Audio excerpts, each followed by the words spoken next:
Bom, vamos lá então, senhores. Podemos estar iniciando aqui. Vamos bater um papo hoje, conversando com vocês aqui hoje sobre a questão da gestão de risco cibernético, que é um enfoque bastante importante, um enfoque bastante estratégico hoje em dia e é, na verdade, um assunto dinâmico, né? E tem um ponto, um quesito aí extremamente, digamos assim, antagônico para a gente conversar um pouquinho. Quem gerencia esse risco? É TI? É gestão de risco? Quem que gerencia de fato o risco cibernético, já que ele não é específico só de TI, tecnologia da informação.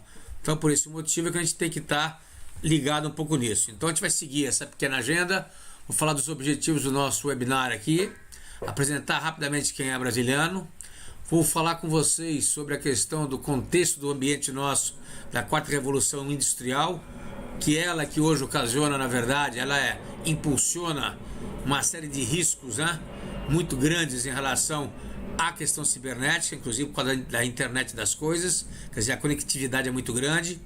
Vou falar o que vem a ser o espaço cibernético e a nossa fragilidade, a fragilidade das empresas hoje em relação a isso. Muito se fala na verdade, mas pouco na realidade é feita em relação a isso. E quais são as estratégias básicas que nós temos que estar, na verdade, sendo operacionalizadas, né? Em relação, inclusive, a ter um framework mais estruturado.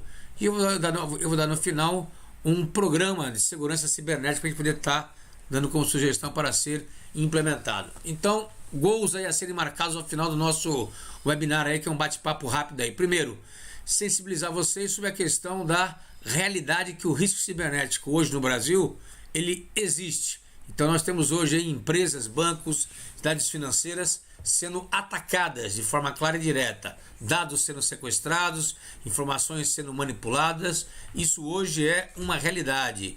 O hacktivismo acontecendo no Brasil, então não é surrealismo e nem é para o século 22 ou para o futuro, isso já está acontecendo. Segundo, qual é o nível de exposição hoje das nossas organizações em relação a esses riscos, já que isso já é uma realidade. E o terceiro é apresentar pelo menos um processo que nós acreditamos que seja um processo estruturado e que possa ter, na verdade, algumas métricas e metodologias para termos um processo, digamos assim, preventivo, proativo na realidade. Então esses são os goals que nós temos que marcar para tentar aí estar batendo um papo aí com vocês, ok? Muito bem, vamos lá então. Bom, quem é a Brasiliano? A gente mudou o nosso foco, o nosso processo.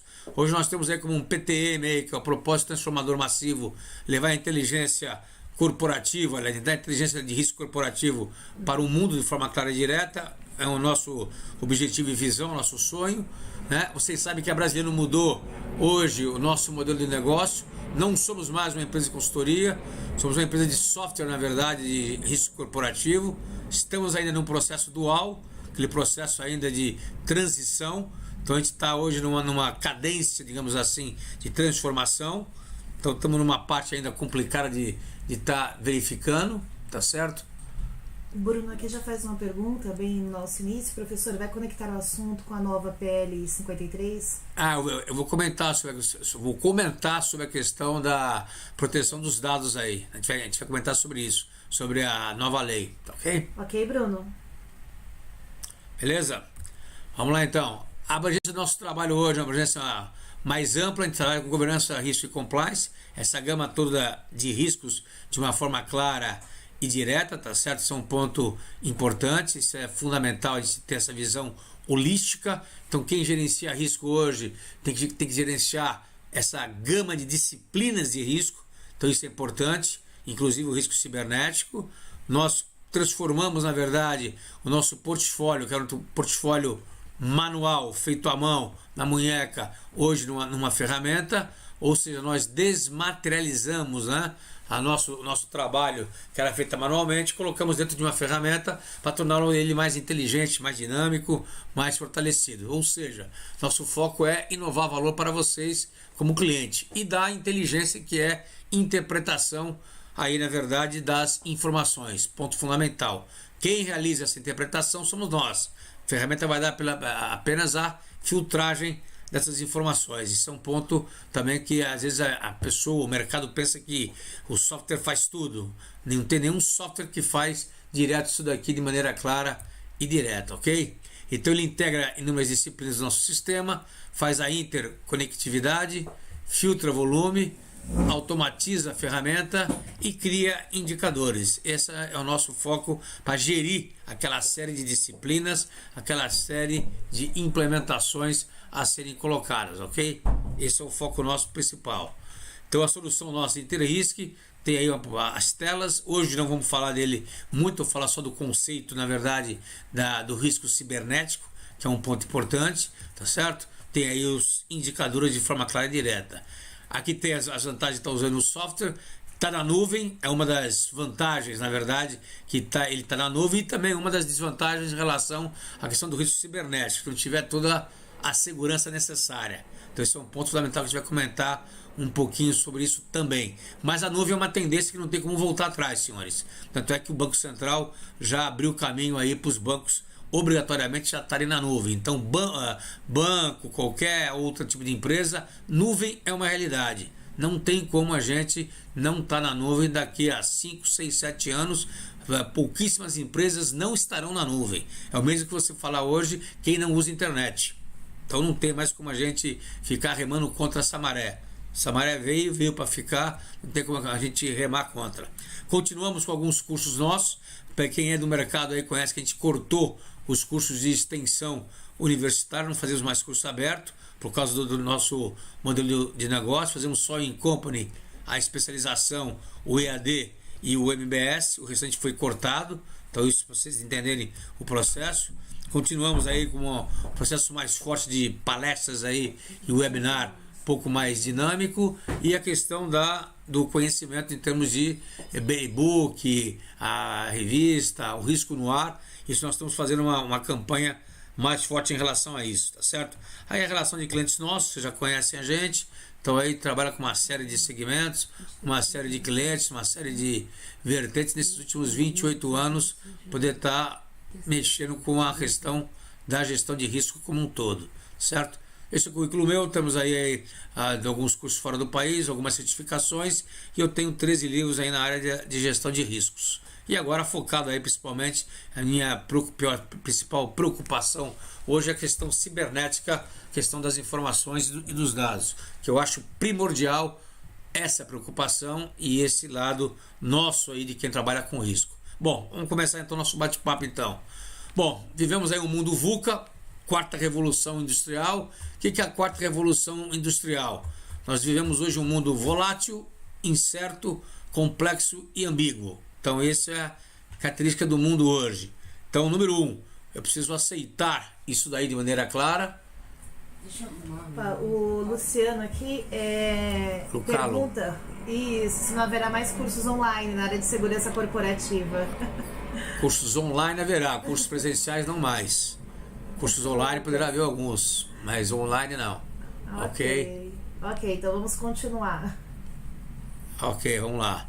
Então, como eu estava falando, o mundo empresarial é volátil, incerto, complexo e ambíguo. Para isso, nós temos que aceitar que isso é uma realidade, então temos que gerenciar isso daqui. Como ele é muito rápido hoje a mudança, eu não posso pensar demais, eu não posso ser lento. Quando eu falo pensar demais, eu não posso ser muito detalhista. Um dos quesitos é, por exemplo, você está soltando um software nosso, o InterRisk, eu não posso soltar ele 100% pronto, por quê? Porque quando lançar ele 100% pronto, ele já não é mais um software moderno, já está ultrapassado. Então eu tenho que estar sempre em constante renovação. E o mover-se é inovar constantemente. Esse é o mundo que eu tenho que estar hoje vivenciando. Para isso, eu tenho que ter uma velocidade e uma visão muito grande, então uma visão abrangente e uma velocidade muito grande. Para lidar com a incerteza, eu tenho que ter um entendimento, na verdade, grande do processo como um todo. Não posso dogmatizar o sucesso meu ou a minha estratégia. O que é dogmatizar? Endeusar. Fiz aquilo e continuo fazendo a vida inteira. Não posso. Então tem que estar constantemente mudando o modelo de negócio. Tanto é que nós estamos mudando o nosso modelo de negócio. Não posso ser ortodoxo. Então não posso seguir o book. Então o book on the table aí não existe mais. Tem que mudar isso constantemente. Tem que trabalhar em colaboração e cocriação. Por quê? Porque a conectividade e a interdependência, elas são muito grandes hoje. Ou seja, quando você fala em conectividade, uma coisa depende da outra. Então uma coisa influencia a outra. Então se você não tem uma rede de colaboradores interna e externa, eu fico para trás. E tem a ver com ambiguidade.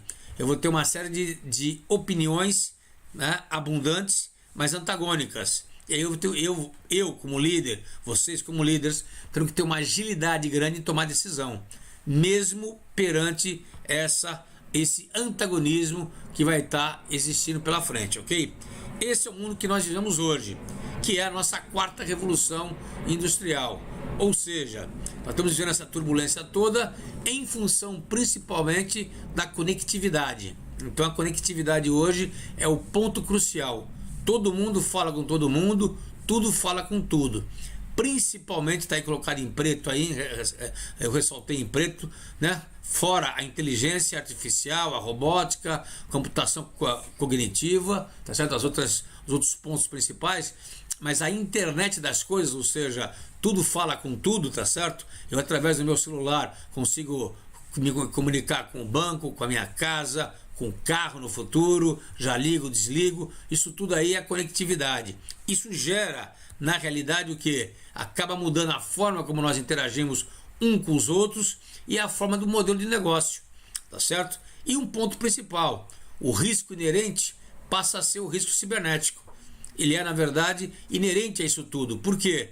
Porque quando eu estou comunicando um ponto a outro, eu estou misturando, integrando a rede privada com a rede pública. E aí cria uma série de brechas, uma série de janelas, aonde o nosso grande desafio do século XXI nosso é gerir o cibernético. Porque eu estou fazendo o quê? Transposição de dados, tráfego de dados, o quê? Intrafronteiras, inclusive, entre países. E aí entra a questão de regulação, vale, não vale, quem comanda quem é de quem. Isso tudo ainda no mundo hoje ainda está muito complicado de se gerir. Não tem nem regulação para isso ainda hoje. Então a resiliência nossa ainda é muito frágil nesse sentido.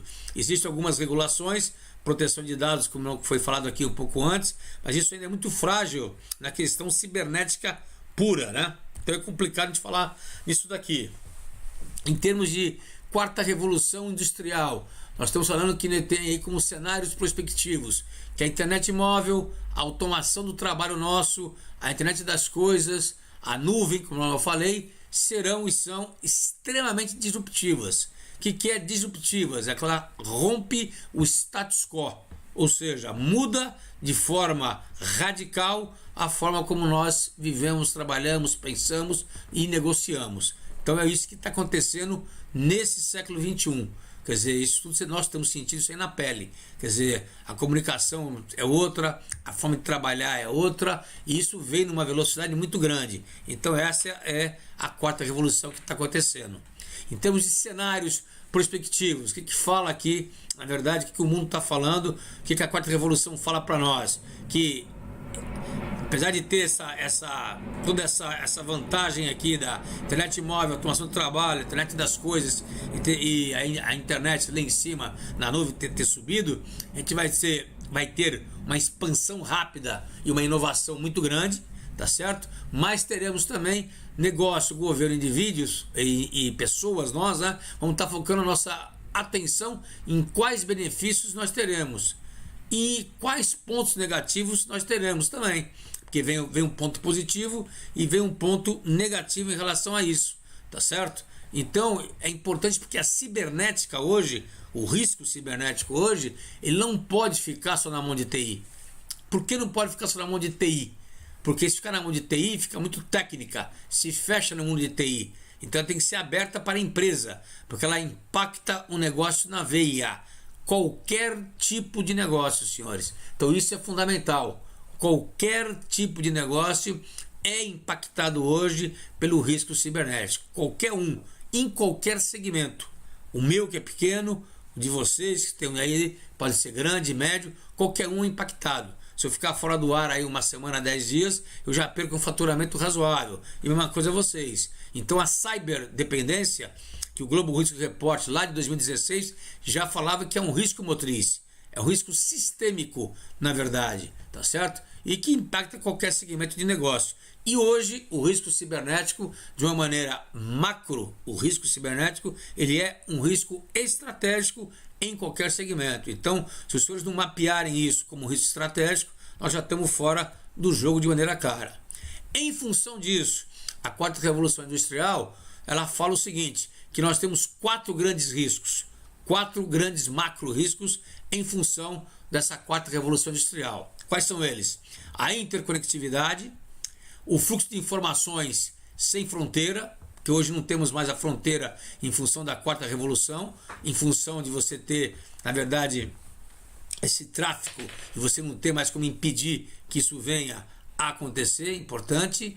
A mudança do ambiente de trabalho, fundamental, teremos aí a automatização e teremos também a desigualdade social e de riqueza. Então isso vai criar uma série de problemas para nós.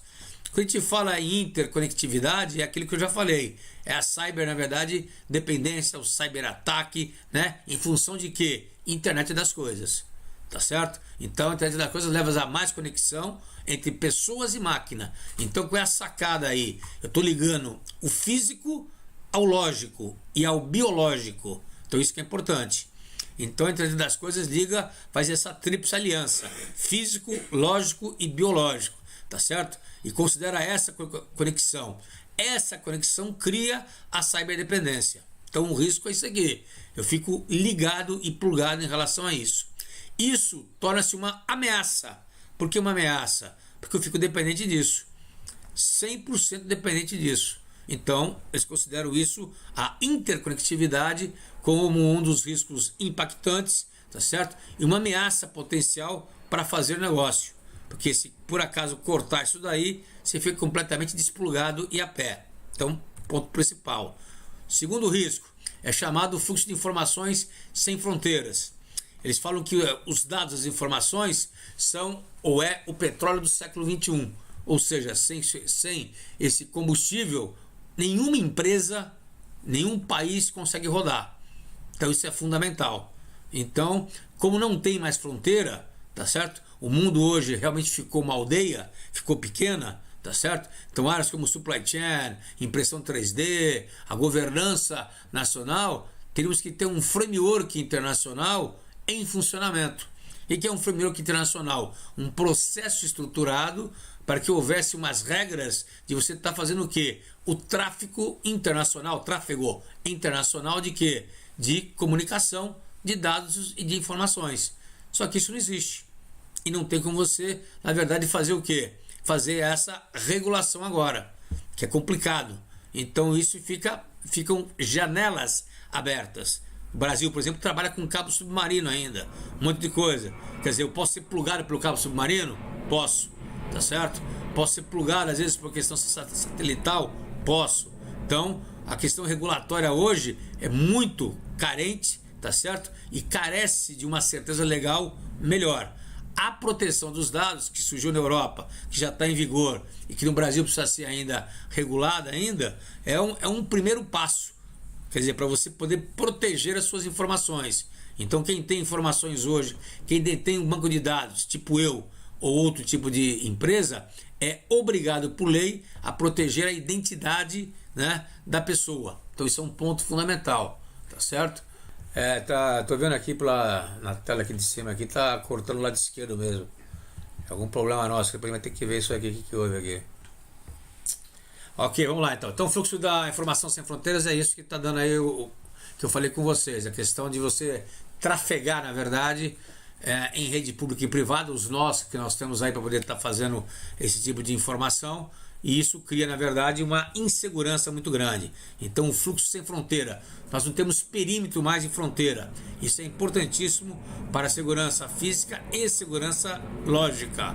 Então isso acaba casando isso daí de maneira clara. Mais uma vez, por isso que não é só segurança da informação só, TI. Tem que ser os dois sendo integrados de maneira clara e direta. O terceiro risco é a mudança de trabalho. O ambiente de trabalho, quer dizer, a nossa cabeça em si. Então vai ter N categorias de trabalho que serão computadorizadas. Uma delas é a nossa, a minha, de consultoria, por exemplo. Tudo que puder ser, na verdade, ser robotizado ou você parametrizar e colocar no computador, muita coisa vai ser hoje transformada, vai ser digitalizada. Então muita coisa de consultoria, muita consulta de advogado, muita coisa de medicina vai ser robotizada. Então isso é importante.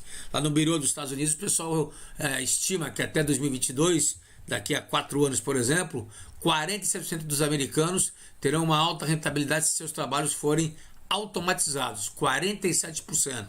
Veja vocês que é um número estúpido, né? É um número muito grande em relação a isso. E a pergunta que todo mundo faz, fica receoso, é: o que vamos fazer com esse pessoal todo? Vai ser todo ele qualificado e colocado em outras funções? Seria o ideal. Eu não acredito muito nisso, não. Isso é um ponto de interrogação grande, né? Você tem que capacitar todo mundo.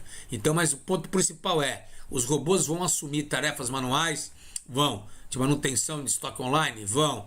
Dos cuidados com a saúde? Vão. Diagnóstico, check-in, de hóspede. Enquanto os trabalhadores do conhecimento em tarefas mais cognitivas, teoricamente falando, não rotineiras, que vão assumir isso aí com automaticamente algoritmos mais inteligentes. Então existe esse risco aí de mudança, né? Então a forma de se trabalhar, o emprego vai ter que ser repensado. Isso é um risco que o mundo hoje corre com vários pontos. E o último, que mexe com a segurança internacional, é a ampliação das desigualdades.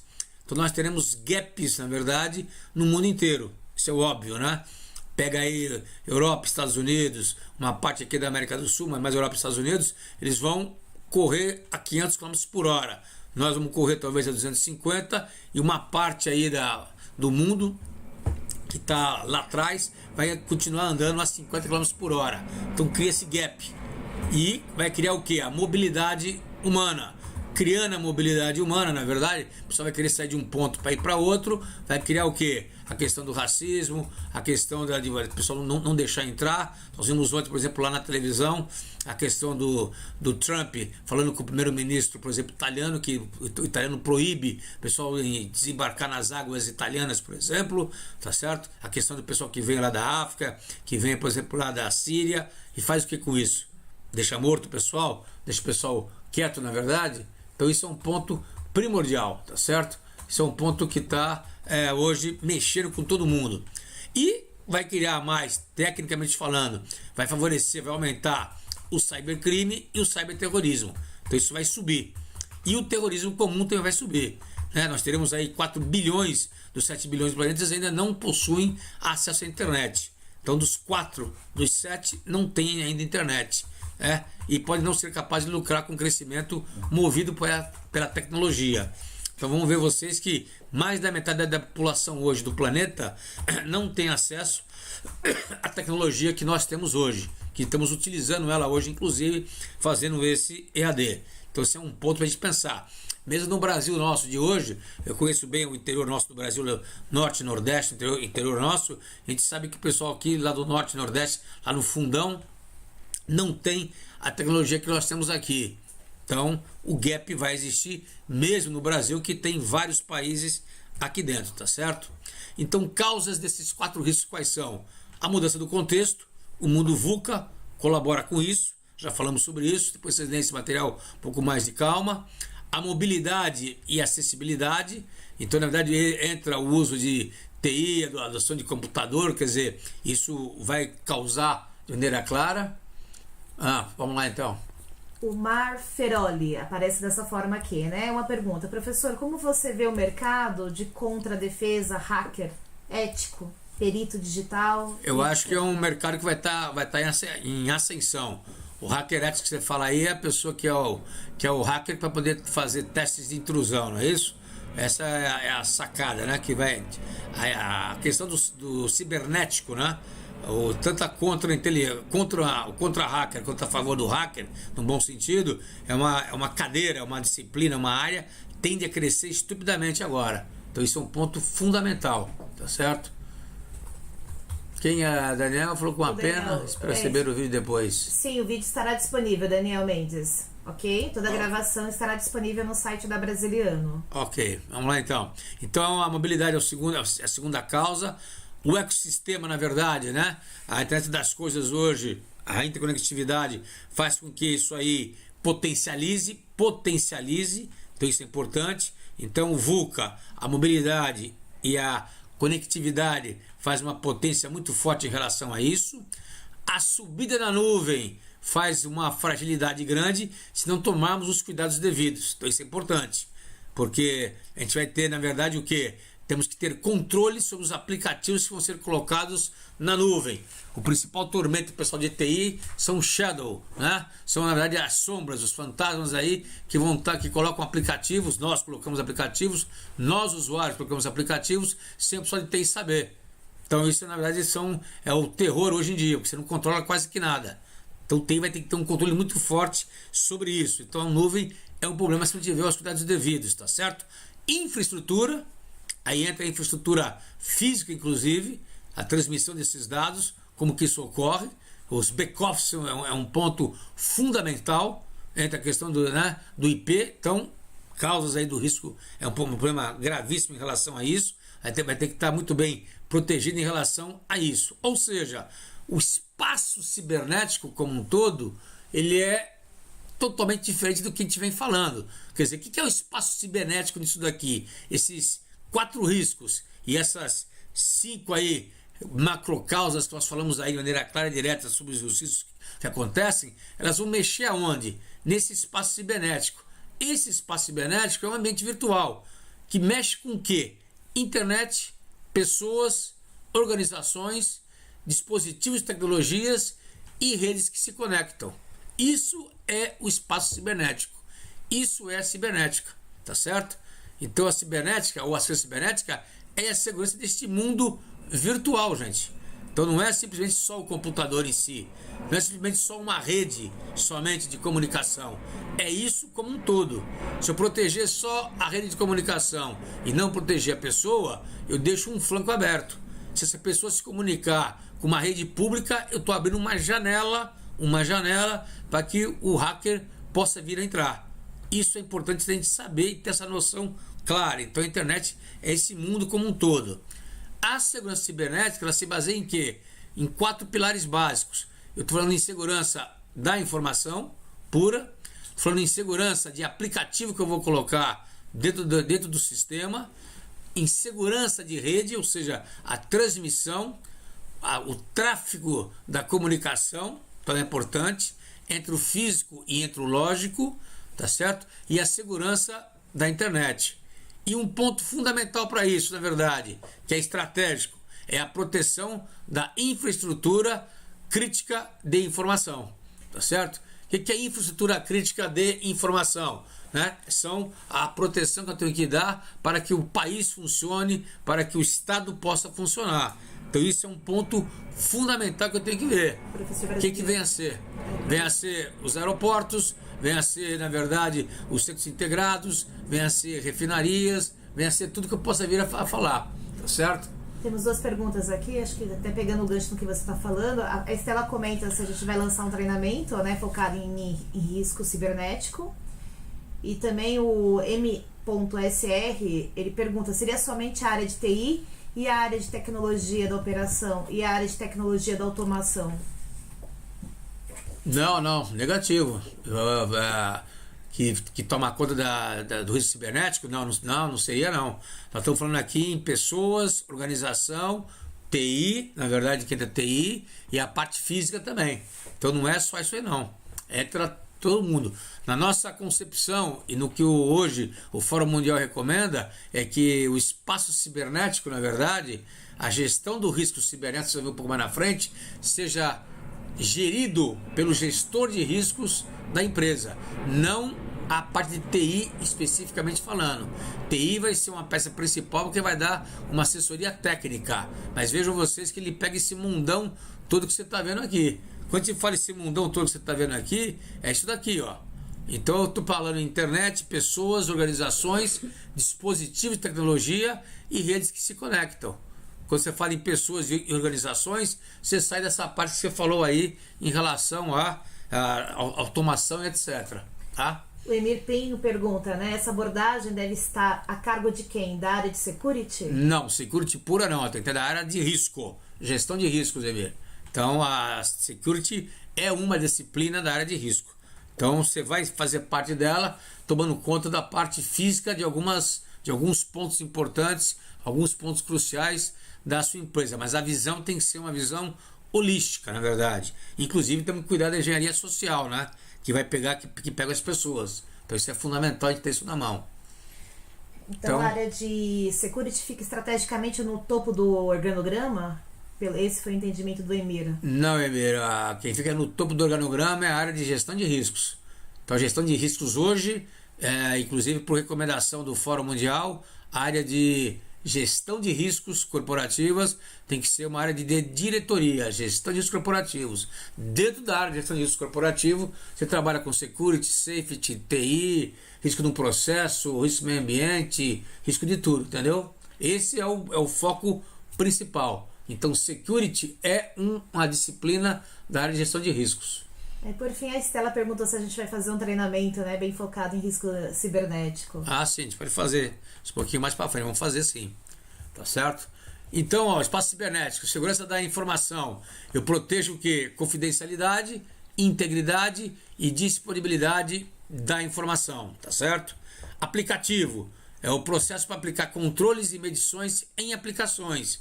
Quer dizer, é o processo para poder ter controle e medições de quê?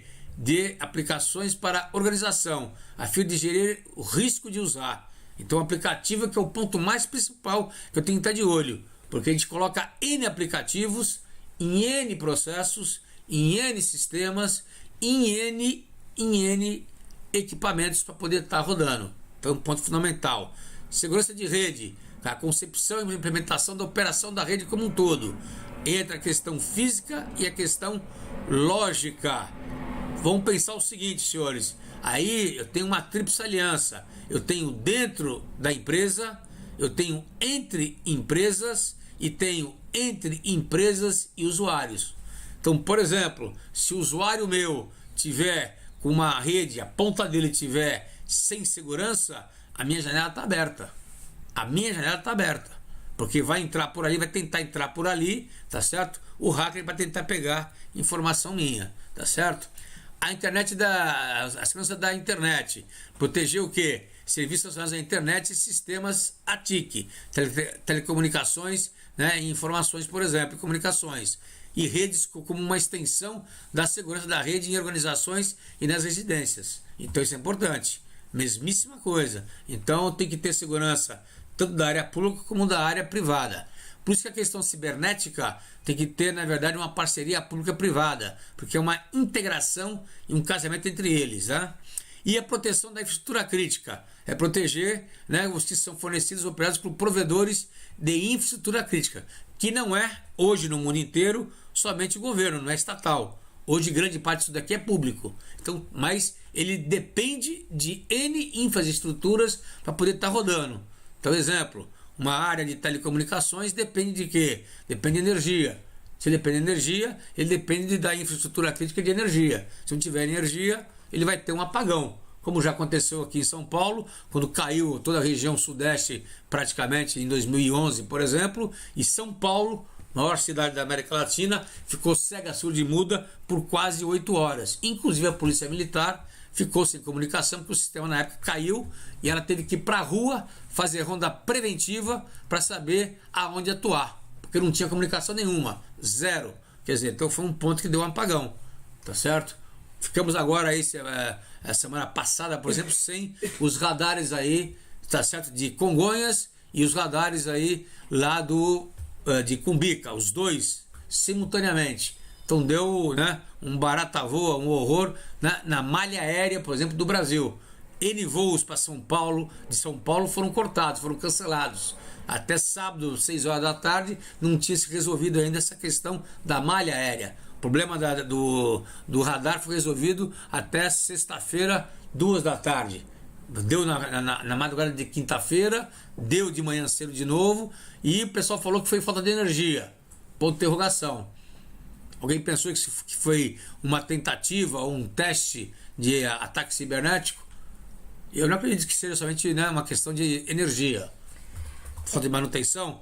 Então, ponto importante. Temos 2 perguntas aqui. A Esther iniciou, depois a Magali faz um complemento, né? Se está sendo pensado uma disciplina específica dentro do Interrisc para avaliar o risco cibernético? Já tem, na verdade, Magali. Já tem isso daí. E a Magali complementa, né? Aproveitando a pergunta da Estela, gostaria que o professor abordasse brevemente sobre planos de contingência versus riscos cibernéticos. A gente vai falar sobre isso um pouquinho mais na frente. Que eu vou mostrar para vocês aí um framework nosso, na realidade.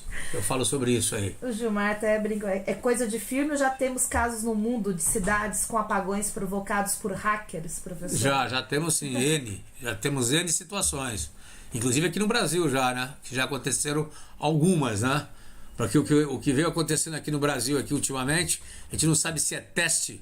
Por exemplo, um dos pontos focais dos hackers hoje no mundo inteiro, inclusive no Brasil, tem um relatório da OEA, que depois posso passar para vocês, a Organização dos Estados Americanos. Um dos pontos focais deles são as infraestruturas críticas, inclusive energia, tá certo? Então eles têm feito testes para entrar, por exemplo, no sistema SCADA. Tá? O sistema SCADA é o sistema SCADA mundial que as grandes hidrelétricas utilizam, tá certo? E eles fazem testes de intrusão para saber aonde que pode parar. Para uma turbina, para de rodar aquela usina que é estratégica, que é o nó código, por exemplo. Então nós já tivemos vários, nós no Brasil, alguns apagões. O pessoal fala que teve algum problema da rede elétrica, caiu, que deu problema, mas ninguém fala, na verdade, que se é ou não, se foi ou não um teste, na verdade, poder estar verificando a intrusão. Tá certo? Esse é o nosso mundo aí, é o domínio. Então, se você olhar bem aí, a segurança da informação, ela está por trás. A segurança da informação fica por trás. A segurança do aplicativo, ele vem um pouco mais na frente, fazendo uma integração com quem? Com a segurança de rede e a segurança da internet. E embaixo, a parte da segurança da informação ou a segurança das áreas da infraestrutura crítica, na verdade, tá certo? E a cibernética, ela integra isso tudo. Então ela faz a costura disso tudo, tá certo? Isso é um ponto importante. Então eu posso ter o crime cibernético, tá certo? E quem contrapõe o crime cibernético é a segurança cibernética, né? Mas a cibernética, o mundo cibernético é esse, tá certo? Porque quando a gente fala em cibernética, a gente pensa sempre em TI, mas não é só TI, né? Eu posso entrar por N canais, por N janelas que estão abertas, inclusive a engenharia social, que somos nós. Então isso é um ponto fundamental para a gente poder ficar espertos. Qual é o nosso nível de fragilidade?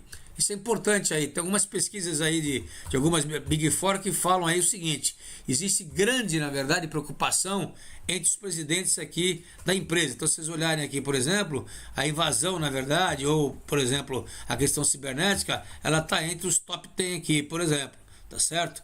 Então está aqui sobre ela a questão da preocupação entre eles, né? As prioridades estratégicas para os próximos 3 anos, tá certo? Então tem maior foco aí, na verdade, na questão cibernética. É o 1, 2, 3, 4, 1, 2, 3, 4, é o quinto item. Minimizar o risco de segurança cibernética, 20%, tá certo? Que eles colocaram aqui. Temos aqui do outro, nós fizemos aqui, principais investimentos para os últimos 12 meses. Então a segurança cibernética foi lá para o Brasil, foi o que mais investiu teoricamente em segurança cibernética, teoricamente falando, do ano passado para cá, tá certo? Vamos ver aqui também, potenciais impactos de um ataque cibernético, né? Bem sucedido, ó. 40% tira fora do ar, interrompe a produção, tá certo? Ou a operação da empresa. Quer dizer, por isso que eu falei que ataca na veia, tira fora do ar, não tem jeito. 39% ou 40% perde, na verdade, né, os seus dados sensíveis ou compromete seus dados sensíveis das empresas, né? 30% impacto negativo na qualidade dos seus produtos ou serviços. 30% dados da propriedade física, por exemplo. E 20% danos à vida humana. Por quê? Se atacar, por exemplo, um hospital, que é foco também deles, por causa da questão das informações confidenciais da identidade dos seus pacientes, se eles atacarem, fica sem luz, fica sem energia, fica parado hoje. As operações, muitas delas são feitas através de computadores, né? Fica parado, como é que ele vai estar fazendo a operação? Então, a vida humana fica restrita, né? As empresas, 39% afirmam terem muita confiança em sua capacidade de resposta a ataque cibernético, ou seja, só 40%. Nós temos aqui, então, 60% das empresas na realidade, que estão capenga. É um número muito grande ainda, senhores. Se for pensar, é um universo muito grande, tá certo? Então isso é um ponto extremamente grande.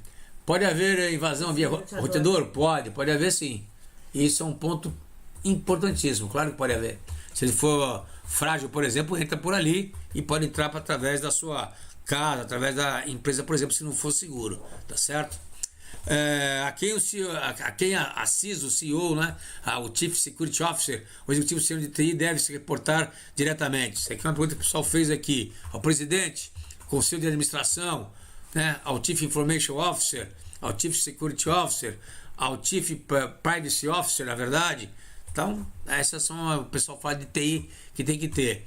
Ainda tem no mercado mundial muito a cibernética ligada à TI. Isso está quebrando um paradigma, tá? Então isso é um paradigma que está sendo quebrado. Gilmar acabou de dar uma dica aqui, né, que ocorreu hoje, né? Hackers invadem site da Santa Casa, Pirajuí, e pedem resgate. Né? Aí, tá vendo? Então tá aí. É isso aí. É o que está acontecendo. 34% planejam avaliar os riscos da internet das coisas em todo o ecossistema de negócio. Porque a evolução está grande, a gente quer automatizar tudo, tá certo? Mas ao mesmo tempo tem que pensar nos riscos. E apenas metade das empresas realizam uma verificação preventiva. A gente quer avançar com o negócio, pensa na questão de meta, lucro, venda, bônus e esquece a segurança. Então a nossa fragilidade, senhores, só um overview rápido, ela é realmente grande em relação a isso. Isso aqui é um dado, por exemplo, que eu tirei da OEA, do relatório da OEA. Então vocês veem aqui, por exemplo, percepção da prontidão para incidentes cibernéticos. Ou seja, vejam aí os países aí da OEA. Quem está preparado se diz preparado, porque o que pareça, o Chile e República Dominicana se diz preparado. Não preparado, tá certo? Então tá ali, El Salvador, Equador, etc. E parcialmente preparado. Estamos nós aí no meio. Ou seja, estamos em cima no muro. Aí tem um comentário da OEA. A maioria dos países se sente parcialmente preparada por um incidente cibernético, o que sugere esforço para melhorar a prontidão. Ressalva importante: o aumento do número de sofisticação dos ataques cibernéticos significa que os países que estão despreparados ou parcialmente preparados devem considerar melhor sua capacidade de detecção, proteção e resposta. Ou seja, na realidade, ainda estamos em um nível não adequado. E é uma realidade. Porque se eu estou parcialmente preparado e a subida do nível de complexidade, né, de sofisticação sobe, eu fico para trás. Então aquele que nós falamos lá que só 60% ainda não está preparado, só 40% que se diz pronto, naquela pesquisa que eu fiz lá da Price, por exemplo, você vê o nível nosso de preparação. OEA diz isso daqui, por exemplo, tá certo? Aqui fala política de segurança cibernética, ou um plano de cibernético, tá certo? Então diz aqui, ó, conscientização sobre segurança cibernética, conscientização, tá certo? 69%. Plano de recuperação de desastre, 54%. Plano de resposta a incidente, 52%. E adoção de normas, 37%. Então você tem ainda 48% que não tem um plano nenhum, zero de plano. E dentro desses 52% tem que verificar se o plano é bom. Então ainda tem isso. Então, senhores, é um ponto frágil, né? Quer dizer, aí fala claramente, ó, tudo começa com um plano e pouco mais da metade dos entrevistados declarou ter um plano de resposta de cibernético. Isso não é bom. Presságio no caso de um ataque. E é verdade. Porque se o cara focar naquelas empresas que são grandes e não estão preparadas, passa de rodão, tá certo? Então isso é um ponto fundamental para a gente poder estar pensando, vocês estarem pensando, nós estamos pensando em relação a isso. Então, fundamental ter isso aí na mão, poder estar pensando. E aqui a questão da grana. O que é a grana? Orçamento. Então aquela pesquisa que a KPMG fez lá atrás e essa aqui da OEA entra um pouco em antagonismo, né? Aqui fala que o pessoal não aumentou o seu orçamento, deixou ele congelado, tá certo? E lá falou que vai estar investindo um pouquinho mais. Então veja que o mundo VUCA é a realidade, né? O antagonismo, né? Quer dizer, aí é uma realidade. Grande parte dos países que estão aqui, países, quando eu falo países, é empresas dentro do país, tá? Foram empresas. Eles, na verdade, elas não orçaram mais e não têm orçamento para isso. Ou seja, capacidade de detectar a intrusão está gravemente comprometida, já que a maioria dos ataques hoje não pode ser combatidos com medidas de segurança tradicional. Então isso é importante. Então a fragilidade nossa cresce numa escala, senhores, exponencial. E aqui eu tirei da revista Exame, que saiu em 2016, alguns exemplos que o nosso amigo Gilmar aí já falou. Então ele fez outra pergunta ao Gilmar. Podemos entender que se um país não está preparado ainda, as empresas que nele operam também estão expostas, claro, muito mais expostas. Uma boa gestão de risco pode mudar as coisas. Não, não pode. Porque é um casamento duplo. É o irmão siamês. Se o país não tem uma infraestrutura hoje preparada adequadamente, você está vulnerável. Você pensar em termos de Brasil, por exemplo, a questão da comunicação, a questão da energia, né, e outras infraestruturas críticas, pergunto a você, você está hoje seguro, né, que a questão da infraestrutura nossa, de energia, telecomunicações, ela segura hoje um ataque cibernético? Né? A questão de transporte hoje, por exemplo, segura?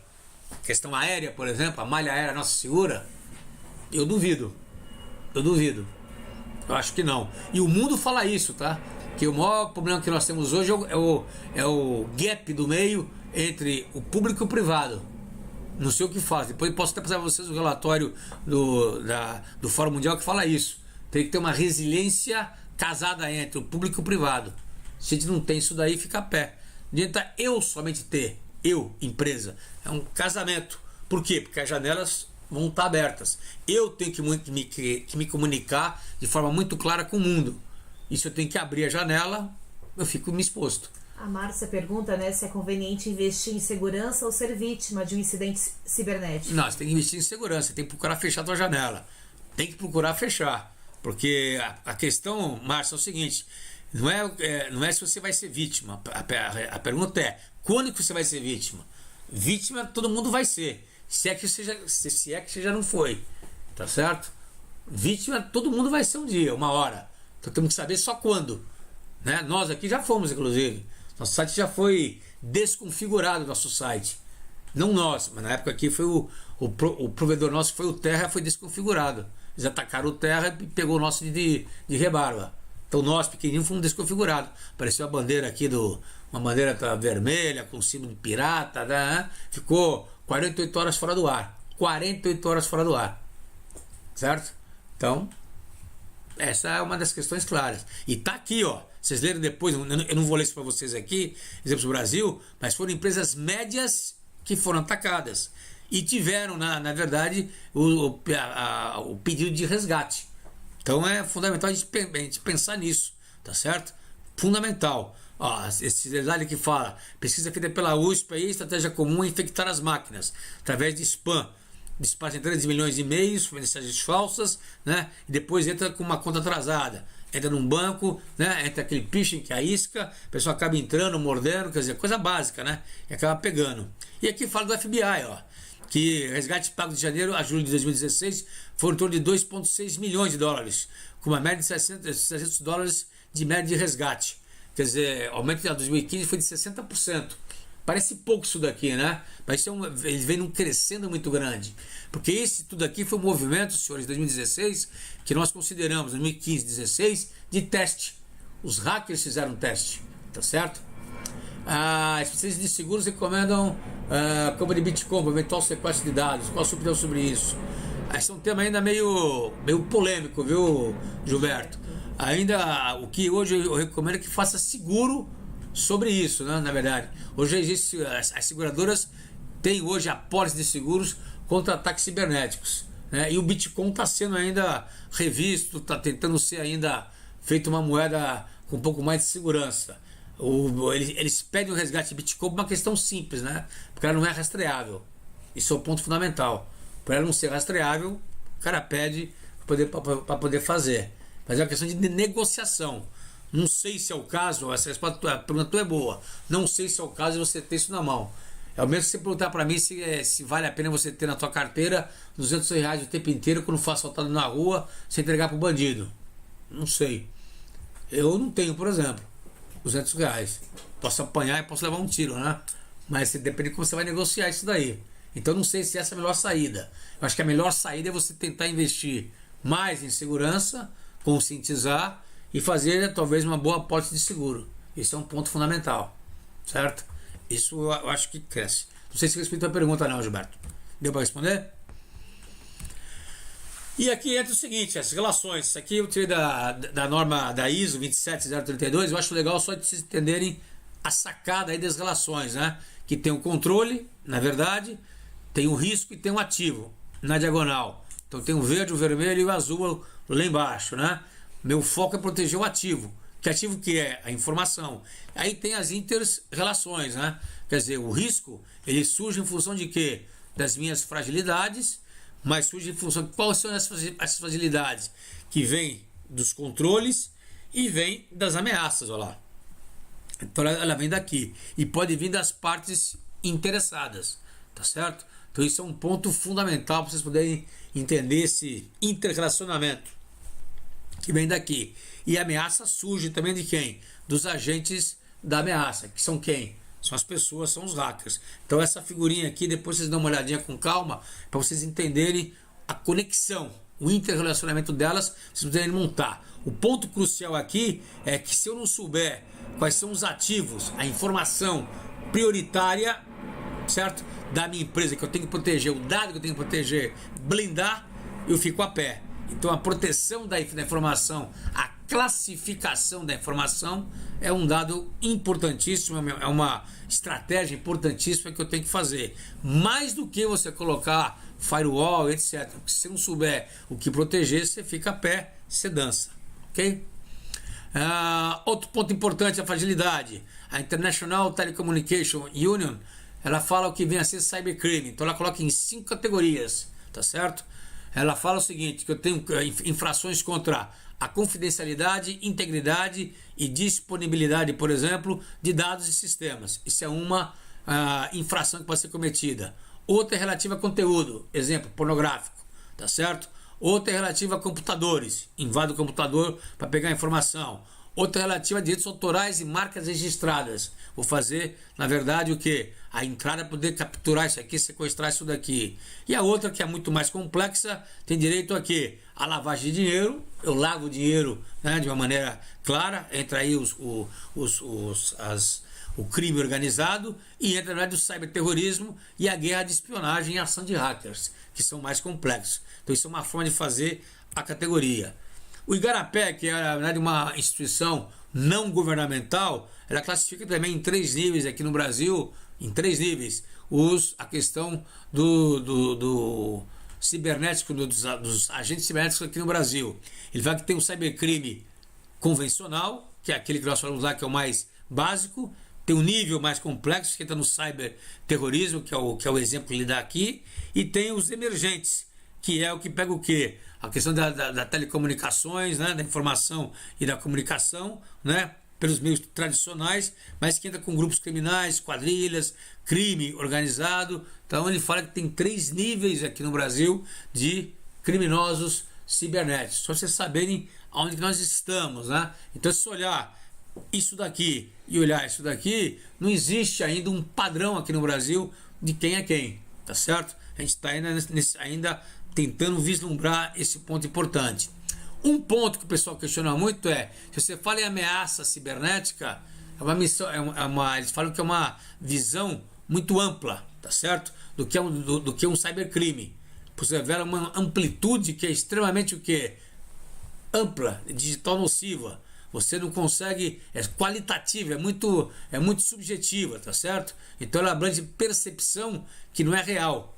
Tá certo? Então a ameaça cibernética é ampla demais. O ideal é que você foque em cima do risco cibernético. Então isso é importante. Por isso que é importante que a empresa, aqui fala a sociedade, nosso caso aqui empresa, entenda bem e defina bem o risco cibernético.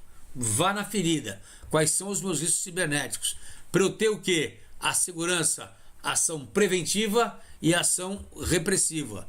Por isso que o estado de alerta é muito importante. Por isso que a detecção é muito importante. Senão eu fico a pé. Para eu preparar sistemas e pessoas, é fundamental ter isso aí na mão. Tá certo? Gisele, que apesar de falarmos em hackers, né, o problema mesmo são os crackers. Não, eu acho que hoje são os hackers. Tem os crackers e os hackers, né? Mas eu acho que hoje são os hackers mesmo, na minha opinião.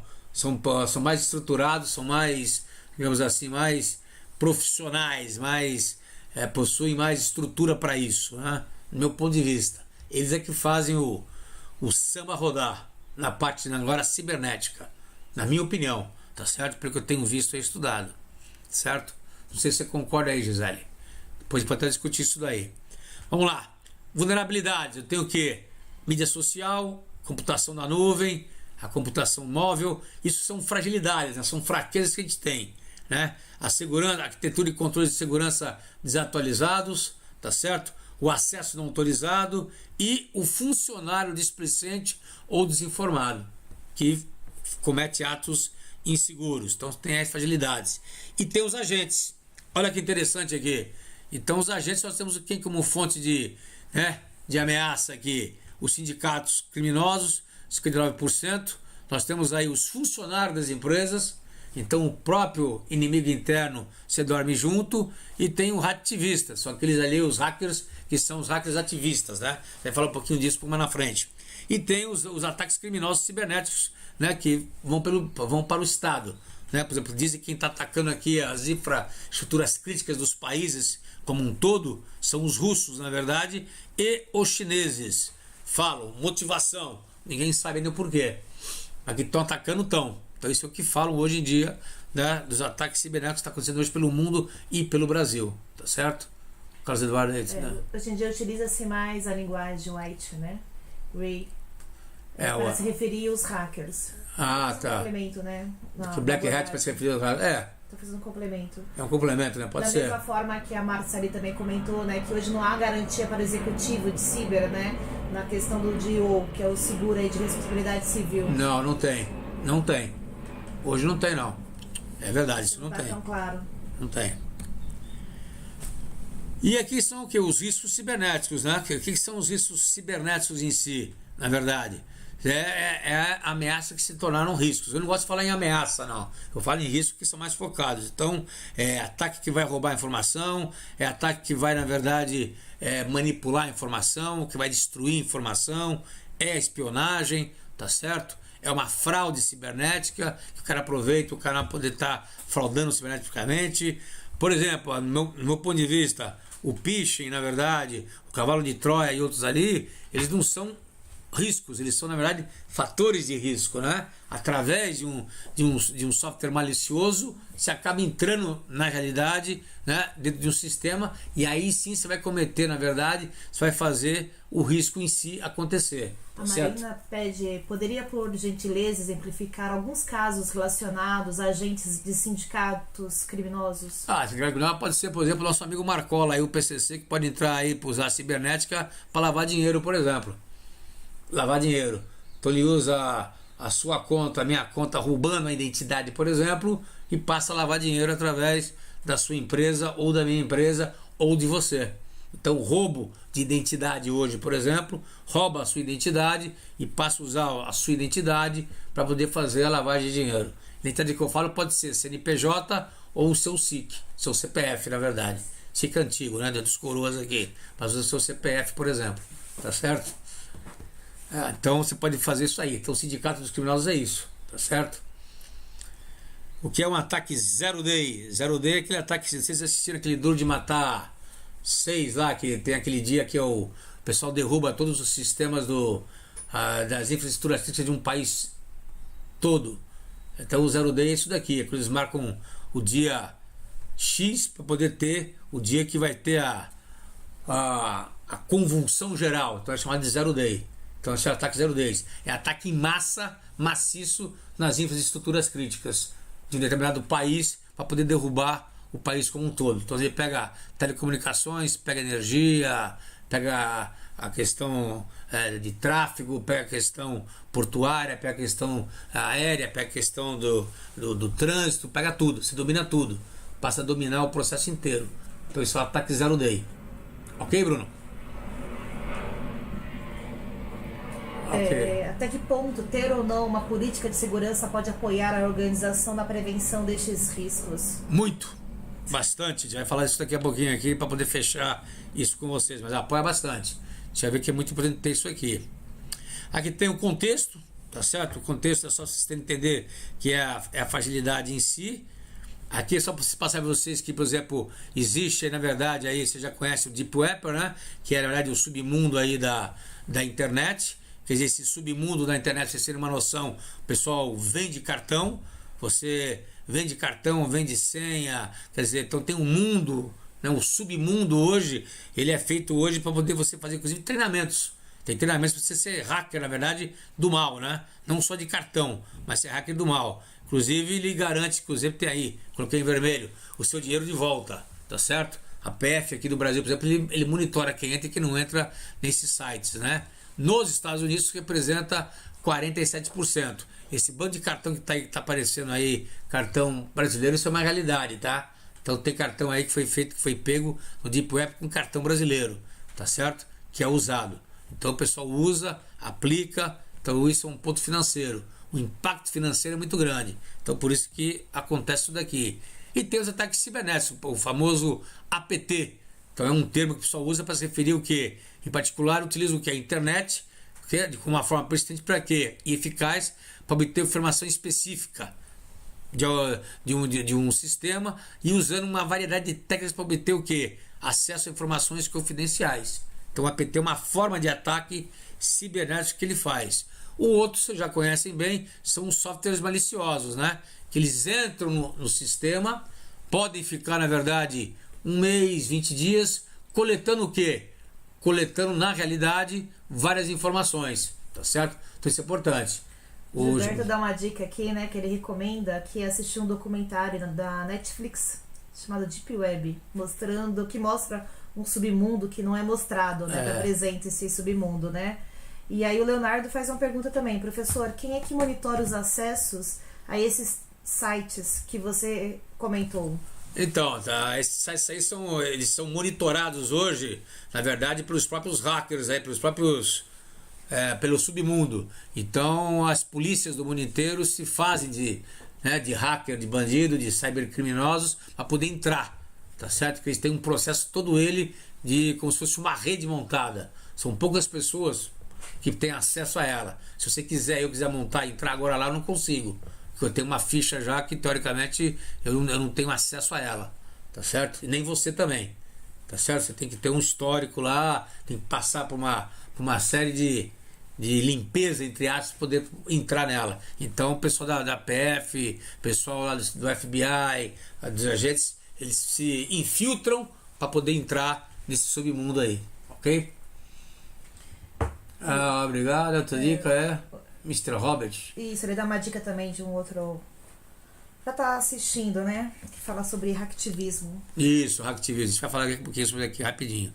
Tem os botonets que vocês conhecem bem também, que são redes que são formadas por computadores infectados, né? E que depois eles atacam, na verdade, em série, que é isso daqui, né? Então eles fazem um ataque em massa num ponto específico do firewall, a rede não aguenta e ela acaba caindo. Quando ela cai, abre brecha, o firewall cai, abre brecha, e aí ele faz o ataque pontual onde ele quer. É o que acontece, na verdade, com o botnet. Então o botnet faz esse tipo de ataque especificamente falando. E tem o que vocês falaram aí, o hacktivismo, né? Que ele é, na verdade, uma forma de ataque, mas o foco dele não é, na verdade, você entrar e pegar uma informação. É simplesmente você fazer o quê? Vandalizar o site. Você é um ativista, né, digital, no mundo digital. Então tem alguns famosos aí que são os anônimos, por exemplo, que eles vão para poder divulgar a sua ideologia, tá certo? Geralmente a motivação é puramente psicológica. Então eu vou entrar no site da NASA, vou querer pichar e colocar lá a bandeira do Brasil. Coloca lá e picha. Vou querer colocar lá a bandeira, né, da União Soviética, a bandeira, por exemplo, da Síria, e por aí vai. Tá? Sou contra a guerra da Síria, sou contra a favor, sou contra Israel, sou a favor de Israel, né? Então aí vai, então eles vão colocando isso daqui. Qual é o foco deles? Quebrar a segurança do site, poder entrar e pichar. Esse é o ponto crucial dele. Você vai desfigurar o site. Esse é o ponto principal. Então aqui tem um aí, por exemplo, ó, tem o do Gilmar Mendes aí, que você viu aí, que saiu já nos vários sites aí, inclusive, ó, saiu ele como laxante, tá certo? Em relação a Lava Jato. Então foi feito. E o da Copa do Mundo, que teve vários, né? Que foi pichado o site, inclusive da da FIFA, o site inclusive aqui do Brasil da CBF na época, foi isso daqui. Então ele desfigura o site, na verdade, eles entram na verdade através de quê? Através de sistemas aí de suporte, tá certo? Para poder estar desfigurando, né? Mas é um número muito grande. Tecnicamente falando, eles não fazem nada a não ser vandalizar, mas impacta na veia em quê? Na imagem da instituição. Não tem como você escapar disso, né? Então, a desfiguração também tem como foco você atrair outros grupos de hacker ou a própria comunidade, a própria população, para fazer com que isso crie um movimento positivo, tá certo? Então você pode usar isso aí para ter o hacktivismo, que é um ponto fundamental para isso, tá certo? O ponto fundamental que eu quero dizer para vocês é que a industrialização aqui, na verdade, né, do ataque, do hacking como um todo, ela vem subindo, ela vem crescendo. À medida que a gente coloca a segurança, você vai colocando o quê? Ele vai aumentando o seu nível de sofisticação. Então nós temos que estar ciente disso. Ou seja, a segurança tradicional hoje ela é insuficiente, porque ou ele contorna, ou ele vai para o baixo, ou ele quebra a barreira. Então isso é um ponto principal. Então nós temos que ter, na verdade, um ponto fundamental para isso. Não tem como a gente fugir disso hoje. Então por isso que não pode só ser TI. Se for TI pura, a gente fica a pé, né? Os ataques que foram noticiados aí, alguns ataques fenomenais que nós tivemos aí no Google, na DP, na Honda, na Sony, Facebook e outros aí que vocês já conhecem, isso é só a ponta do iceberg. É só a pontinha do iceberg de maneira clara e direta, tá certo? O restante aí, ó, a gente nem chega, na verdade, a saber quem são. Então são os ataques direcionados, nós só enxergamos hoje a ponta do iceberg. Não tem como a gente enxergar o que está por baixo de maneira direta, de maneira clara. Ok? Esse é um ponto fundamental. Tanto é que tem aí para vocês olharem depois o tipo e métodos de ataque cibernético que nós temos aqui. Então, por exemplo, vocês olharem aí o tipo de ataque cibernético que nós temos aí, por exemplo, o mais comum aí, por que pareça, é o phishing, que é, na verdade, a questão da isca, tá certo? Então ela é comum ainda, é a mais utilizada e é o que o pessoal mais cai, tá certo? Mais cai, 71%. Vocês olharem aí, então aí. Esses outros tipos que tem, ó, mas o mais comum é o phishing, quer dizer, o cara joga a isca, na verdade, tá? Que é o arpão, o peixe morde o arpão, que somos nós, e a partir daí ele consegue entrar no sistema. Então, fenomenalmente é isso. Vejo vocês que é interessante, né? Porque ele usa ainda o método básico, né? Quando eu falo método básico, a sofisticação é grande, mas ele consegue, né, desviar o processo ainda utilizando o básico, né? Quais são as estratégias de reação que nós temos para isso, então? O que nós podemos falar sobre isso aí como estratégia de reação? Então, ponto número 1 é que, os conselhos de administração têm que estar envolvidos com questões cibernéticas. E hoje os conselhos não estão envolvidos com questões cibernéticas, tá certo? Então isso é um ponto fundamental. Segundo, a empresa tem que aprender com a lição dos outros, e a lição dela se tiver, mas a lição dos outros. Então ela não pode colocar a cabeça na terra e ficar com o bumbum de fora e falar o seguinte: não vai acontecer comigo. Vai acontecer, é uma questão de tempo. Tem que perseguir a resiliência como um caminho para o sucesso e não só reduzir risco. O que é resiliência, gente? É aguentar a porrada. Eu tenho que aguentar a porrada, porque eu vou sofrer o ataque. Então você tem que se preparar para levar a porrada. Perguntaram para mim um pouco mais no início, então, que era contingência ou não. Então eu tenho que ter um plano de incidente preparado. Se eu tiver um ataque hoje, qual é o tipo de ataque que eu posso vir a ter? Qual é a magnitude desse ataque? Então eu tenho que criar cenários de ataque que eu posso vir a sofrer. Tendo em vista o quê? O meu negócio, a minha atratividade. Então eu preciso ter na mão. Se eu não tiver isso, eu fico a pé. Tem que fazer testes. O que é teste? Fazer teste de estresse. Meu sistema, meu processo, a minha rede, meu pessoal aguenta, né? Eu fazer uma incursão, então eu tenho que fazer testes. Aí entra aquilo que falaram lá no início também. Eu tenho o hacker branco, tá certo? Preciso ter um hacker branco para poder fazer teste de intrusão, para saber se meu sistema, se as pessoas suportam isso. Dá mais atenção aos riscos que envolvem o quê? Manipulação de dados e destruição de dados. Exemplo, Vocês têm uma classificação de informações hoje? Então, se a gente for perguntar na empresa de vocês e no Brasil, qual empresa que tem uma classificação automática de informação, quem é que tem? Pouquíssimas empresas no Brasil têm isso. Automática, não pode ser na munheca, não. A gente tem que colocar secreto só e eu plugar aqui um pendrive e tirar isso aqui pelo Gmail meu. Não adianta nada.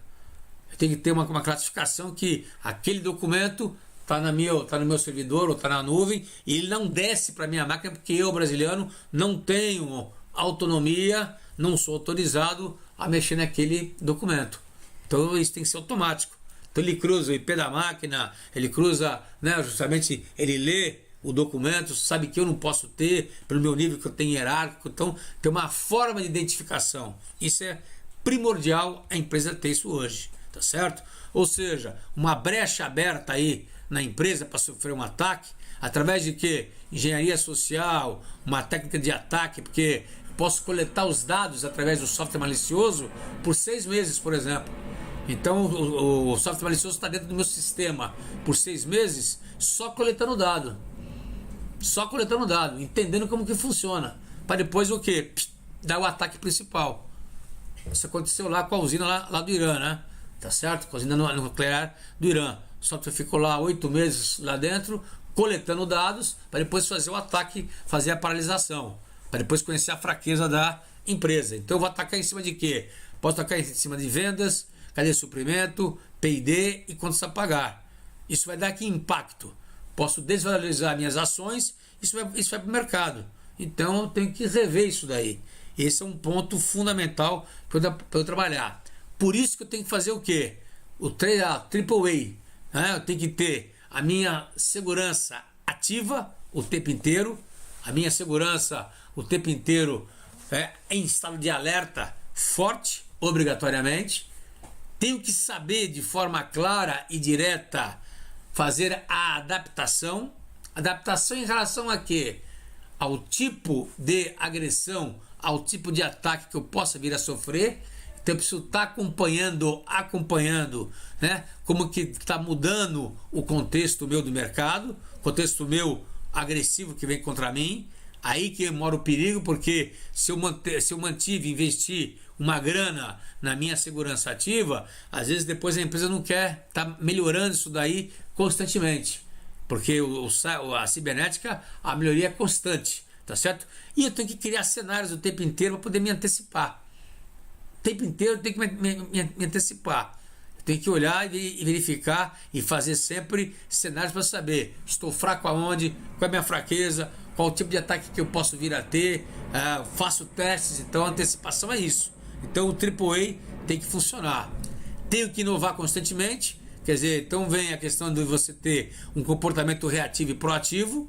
Então proativo, se pegar essa matriz aqui e cortar, eu vou estar ampliando a minha segurança e inovando, obrigatoriamente. E a conscientização, eu não posso ficar na zona de conforto.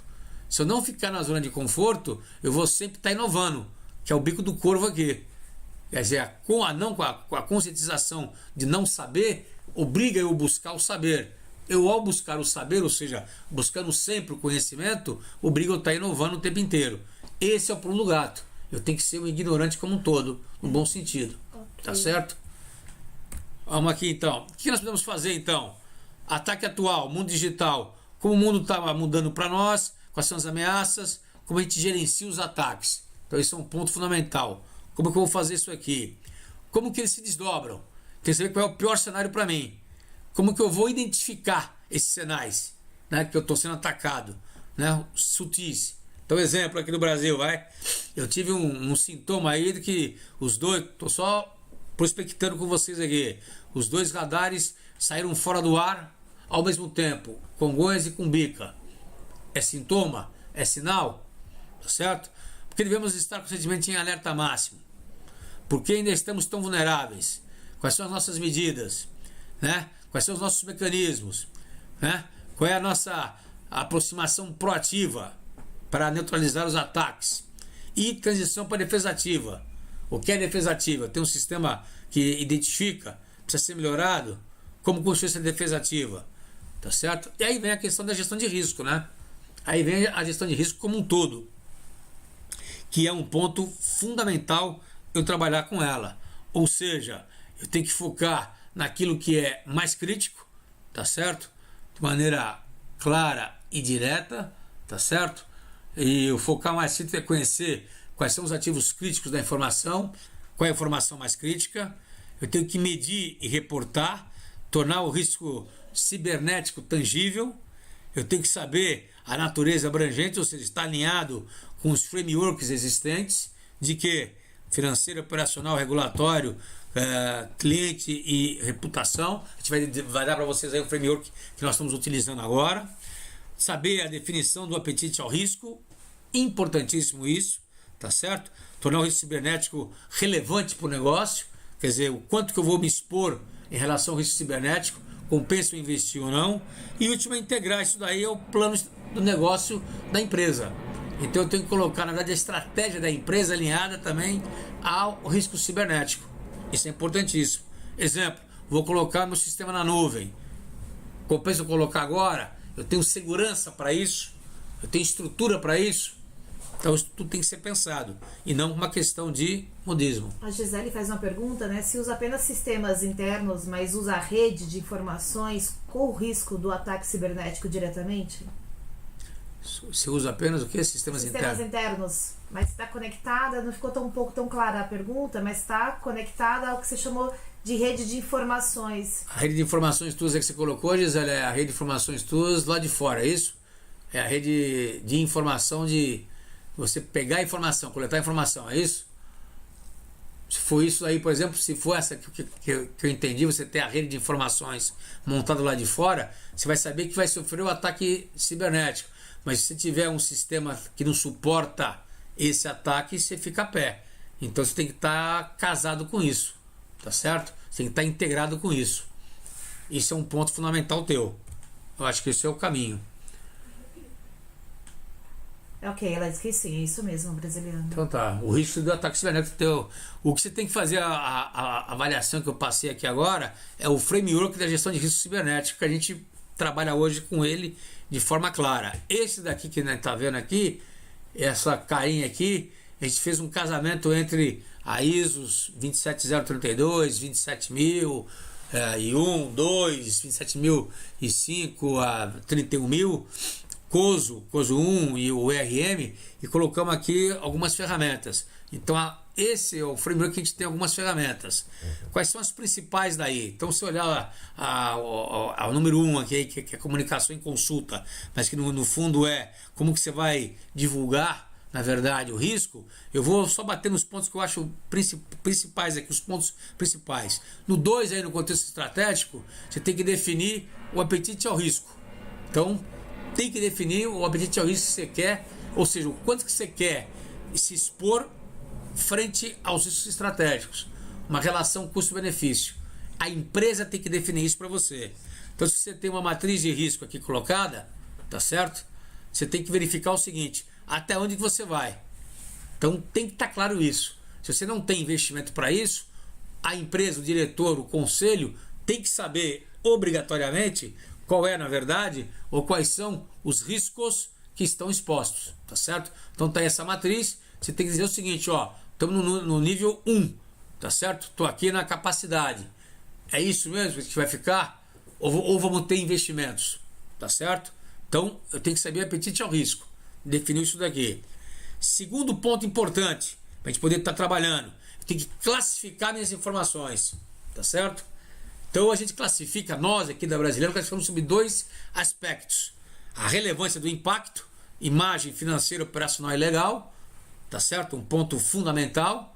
Porque nós temos que classificar a informação para saber qual o dado, qual é a informação que é considerada mais relevante. Por quê? Porque o foco que eu vou dar na segurança, né, eu vou blindar aquelas informações. Eu vou colocá-las em local mais seguro, eu vou restringir a manipulação. Então isso é importante. Então eu vou ter o critério do impacto e vou ter o critério do seu conteúdo. O que é o conteúdo? Eu vou classificar ela em relação aos objetivos estratégicos e à estratégia. Ou seja, vou classificar em relação a se ele a informação tem um conteúdo estratégico, tem um conteúdo tático e tem um conteúdo operacional, tá certo? Então isso é importante eu ter esta visão, tudo bem? Com base nesses dois critérios, eu tenho as métricas, né? Então aí tem uma tabelinha, vocês vão ver aí, só basta o delay aqui aparecer para vocês, mas essa tabelinha tem 3 níveis, tá certo? Que a gente tem aí, na verdade, o peso, né? Tem de imagem, financeiro, operacional e legal, tá certo? E eu ponho uma nota que varia de 1 a 5. E eu tenho aí os parâmetros do que vem a ser cada uma delas, de impacto, né? Tá certo? Para poder verificar. Então, se essa informação, por exemplo, se ela nível dela, né? Se ela sair, por exemplo, informação sobre fusão, aquisição, etc., e ela for subtraída, for destruída, manipulada, sequestrada, o que causa para a empresa? Em relação a quê? Imagem, financeira, operacional, legal. Então, você dá uma nota para ela, tá certo? Então, aí tem uma pontuação. 1 e 2 é baixo, maior que 2 e até 3 é médio, maior que 3 passa a ser alto.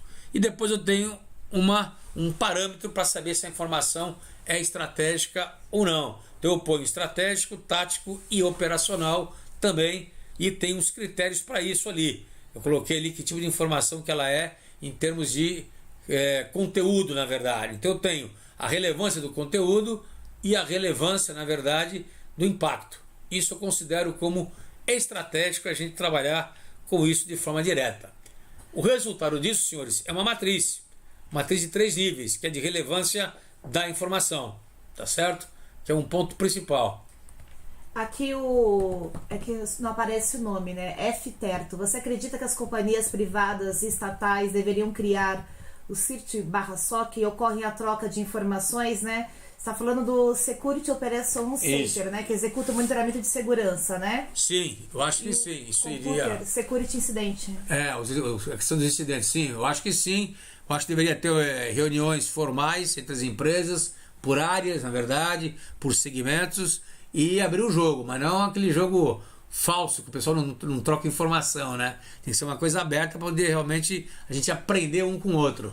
Porque a grande sacada aí é você ter o que aconteceu com o outro, você poder saber o que você vai, se o mercado inteiro se falar os riscos que estão acontecendo, o mercado se previne. Se não falar, ele fica quieto. Então as associações deveriam ser um pouco mais abertas. E o pessoal nas associações, vocês sabem disso, o pessoal não fala. O pessoal esconde leite, porque não quer se expor, tá certo? E aí até o próprio presidente, diretor, não quer deixar eles comentarem isso. Então isso é importante se vocês haverem a troca da informação, tá certo? Muito bem. E aqui tem também a questão dessa matriz aqui, que é a matriz 3x3. Então, só para a gente ter um exemplo, para vocês entenderem, só para a gente poder falar rapidamente aqui.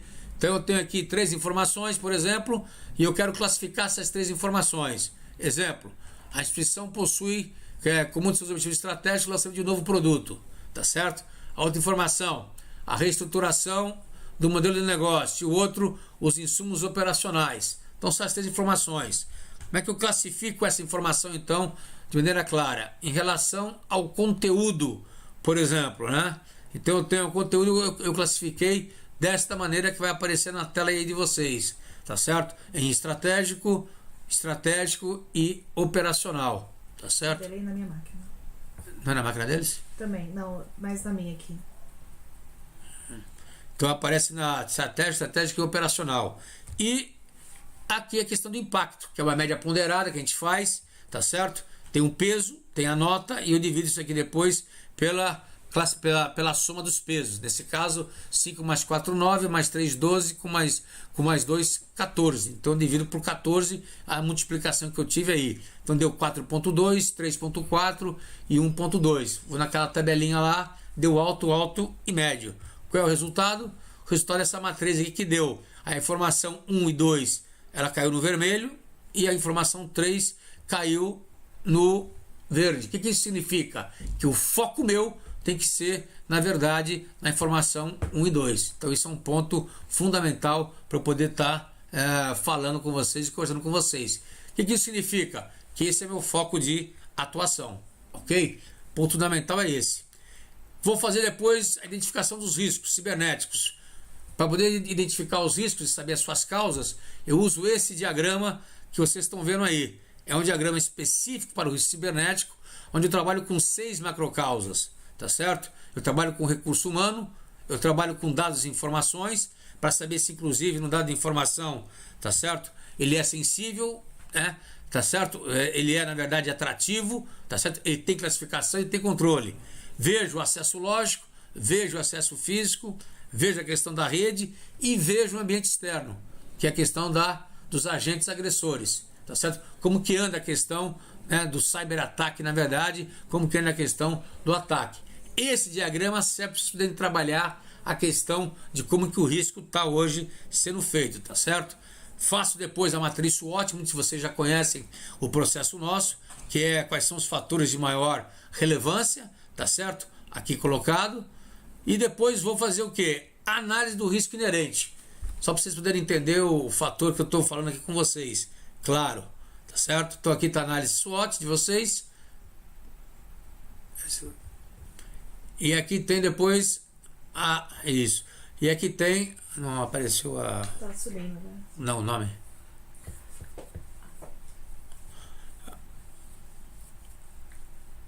Deu um delayzinho aí só, senhores, só para aparecer aqui.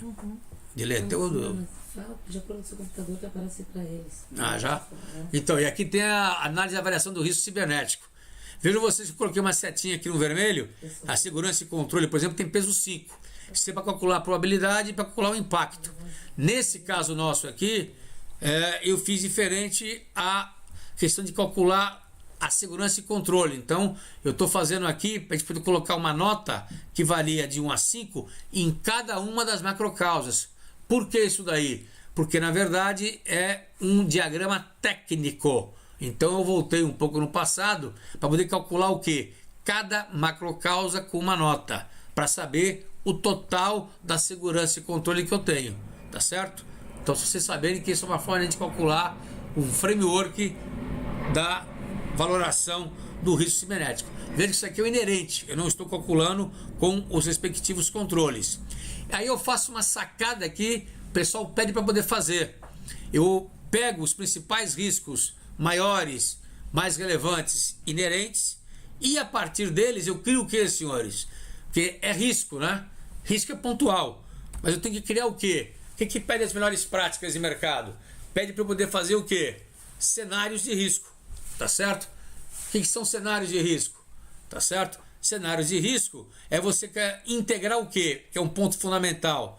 É eu integrar os vários riscos que eu tenho e num só. Então esse exemplo que eu estou dando aí para vocês, por exemplo, a intrusão nos sistemas da empresa de software malicioso, que ficou retirando e monitorando informações por mais de 20 dias, sem ser detectado. Após o 20º dia, sequestrou parte dos dados de clientes da empresa dos servidores, incluindo o backup, destruiu o restante e desfigurou o site com pichação política partidária. No 25º dia, solicitou resgate de 30 milhões de reais para devolver as informações dos clientes e não divulgá-las nas mídias sociais. Então, se vocês forem somar isso daqui, quantos riscos eu tenho nesse cenário meu aqui? Então, eu criei um cenário, um mapinha do inferno, para saber o seguinte: o quanto que eu estou hoje em termos de controle, em termos de sistema, para responder a um cenário desse. Então, primeira pergunta: eu tenho um sistema ou tenho controle para saber se o software malicioso entrou no meu sistema maior? Eu tenho uma gestão de crise para poder responder rapidamente a uma situação dessa de negociação com eles? Eu tenho um sistema de gestão de crise para avisar os meus clientes que os dados deles foram roubados, por exemplo? Então, qual é a minha resposta? Entra aquilo que ela comentou lá atrás, entre o plano de contingência e, se for o caso, o plano de continuidade de negócio, se eu tiver.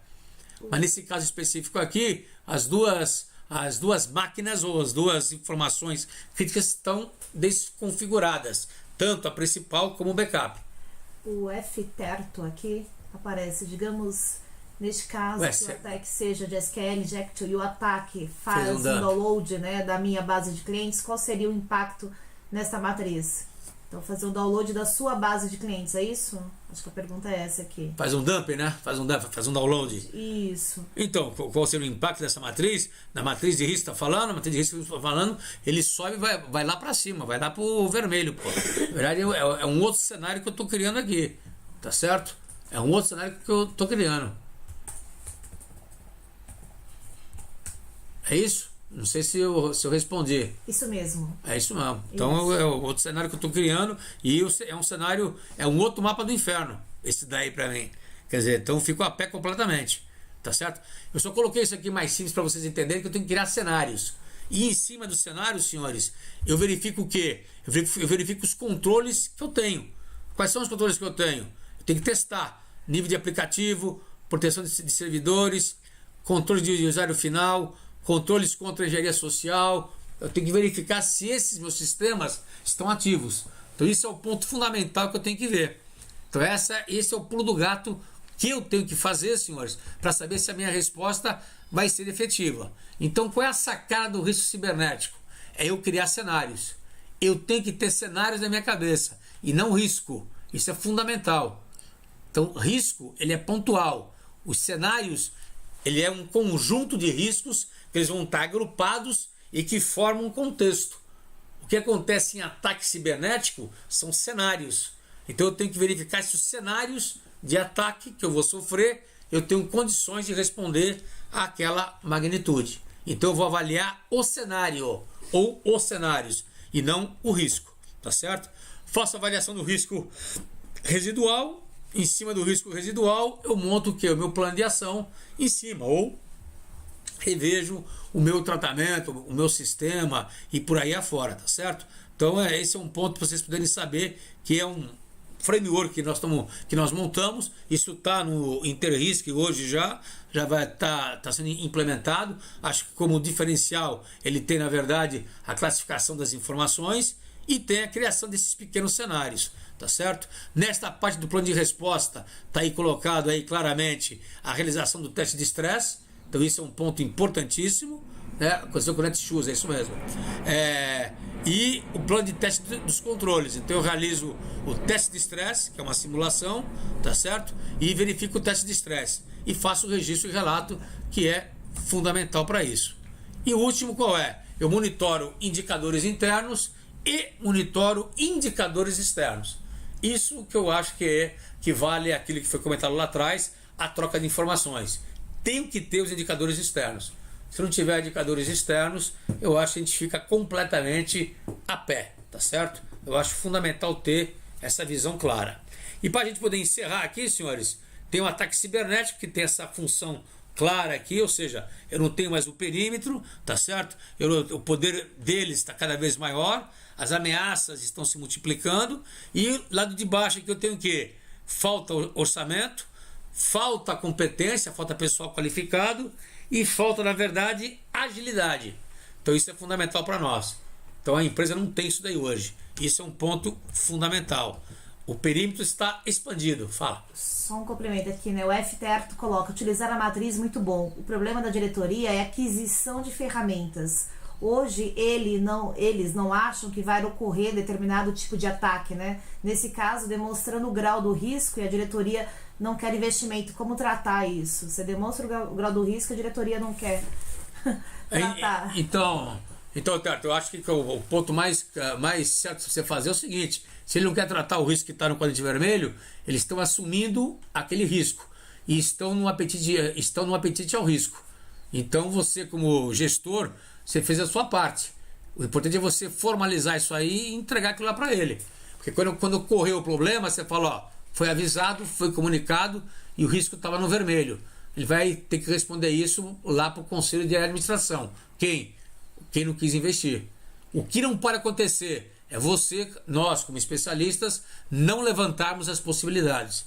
Eu acho que esse é o que não pode acontecer.